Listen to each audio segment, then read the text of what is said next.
Bima Pub, urahisi wa maisha. Nilikuwa natoka Muleba naenda Bukoba mjini.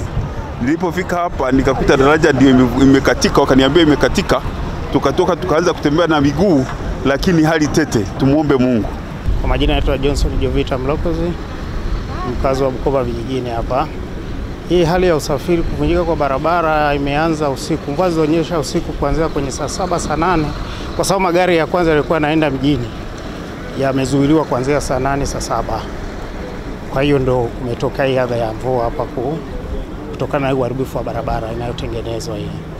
Na hili swali limekuwa la muda kidogo, kwa sababu mkandarasi amechukua kipindi kirefu kidogo, na hii hali ya mvua ilishazungumzwa kwamba watu unaponyesha mvua wanapata adha ya usafiri.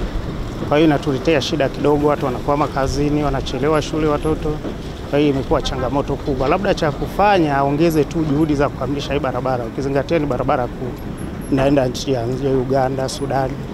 Kwa hiyo watu wanachelewesha mizigo yao. Wananchi, nianze kwa kuwapa pole sana kwa changamoto hii ambayo imetupata hapa katika eneo letu hili la Kietema, katika barabara yetu hii kubwa inayotokea Mtukula mpaka kuelekea Biharamulo. Tumepata changamoto eneo la Kietema. Kuna mkandarasi, of course hapa site kuna mkandarasi anaitwa German Engineering ambaye amepewa kazi ya kutengeneza daraja hapa na kuboresha ili papitike vizuri wakati wote, lakini akiwa anaendelea na kazi tukakabiliwa na mvua kubwa na leo maji yaka overlap kabisa daraja. Sasa kutokana na hofu hasa kwa mabasi ya abiria na magari makubwa ya mizigo, tukaona tuziwie magari yasipite kwa muda fulani, kwa sababu kama maji yanapita juu ya barabara, juu ya daraja, mkiruhusu magari yakapita inaweza ikawa hatari, watu wakasombwa na maji, magari yakasombwa na maji na kusababisha vifo.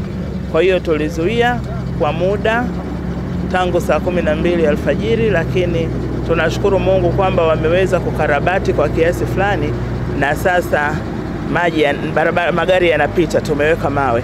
Lakini pia baada ya magari kupita kwa muda fulani na tukaona kabisa hakuna foleni pande zote mbili, tutasimamisha tena ili turuhusu wajaze mawe mengine ili kuimarisha zaidi, kwa sababu mvua zinaendelea kunyesha. Tumepata neema ya kuwa na mvua nyingi. Sasa tuna wasiwasi isije usiku mvua zikanyesha nyingi zaidi na shida ikajirudia tena, au pengine shida ikawa kubwa zaidi, kwa sababu udongo wote juu ya daraja umeondolewa. Nitumie fursa hii kuwaomba wananchi watusamehe, lakini ni changamoto za safari. Wanasema ukiwa msafiri basi unatia nia kwa lolote, ni kumuomba Mungu mpaka ufike salama, na kikubwa ni kwamba wako salama, na kinachotia moyo ni kwamba sasa magari yanapita, kwa hiyo wasafiri wanaweza kuendelea na safari. Mkandarasi ni muombe aendelee kuimarisha daraja hilo, hasa hiyo sehemu yenye shida, na tunaamini kwamba baada ya ujenzi wa daraja hili kukamilika kabisa, tatizo la aina hii litakuwa historia katika njia hii. Lakini kubwa ambalo tunalifikiria kwa sasa, kwa sababu ukitazama kwa sasa hivi tulivyo, ni kwamba kwa barabara hii ndio barabara pekee ya kututoa Kagera kutupeleka nje ya Kagera. Hakuna nyingine. Yaani ina maana hii hapa pakikata hakuna namna ambavyo mtu wa Bukoba atatoka kwenda nje ya Bukoba kwa kupitia huko, hawezi kwenda Muleba wala Biharamulo. Kwa hiyo ambacho tumekifikiria pia kwa haraka, tuna barabara yetu nyingine ya Tarura ambayo before Kemondo unaingilia Bulila, unaweza ikakupeleka mpaka Maruku. Hiyo nayo tunakwenda kuiweka kwenye mpango wa matengenezo, na tutaitengeneza vizuri ili ikitokea dharura wakati wote tunajua angalau tunayo njia nyingine ya kutokea Bukoba kwenda nje ya mkoa wetu wa Kagera kupitia Muleba, Biharamulo na kuendelea. Kwa upande wa TANROADS, baada ya kupata taarifa hii ya maji kupita juu ya tuta la barabara, tumechukua hatua za awali ambapo tumeweka mawe ili angalau turuhusu magari yapite kabla hatujaanza kuongeza tuta, yani kunyanyua tuta.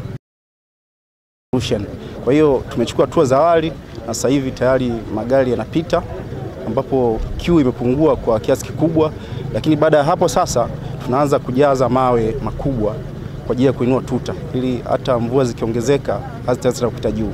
Kwa hiyo tumeshajipanga, mkandarasi yuko site, na baada ya magari kupungua tu tunaendelea na zoezi.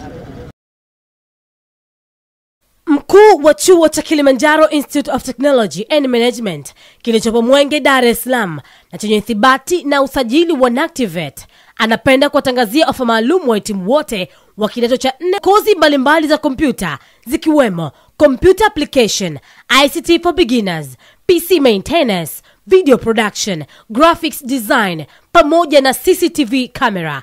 Pia mula mpya wa somo kwa kozi za IT, Business, Hotel Management na Front Office. Kumbuka, sifa yetu kubwa ni ufundishaji kwa njia ya vitendo. Kwa maelezo zaidi, piga 0754464361 au 0766348652. KITM, elimu na ujuzi ni msingi imara.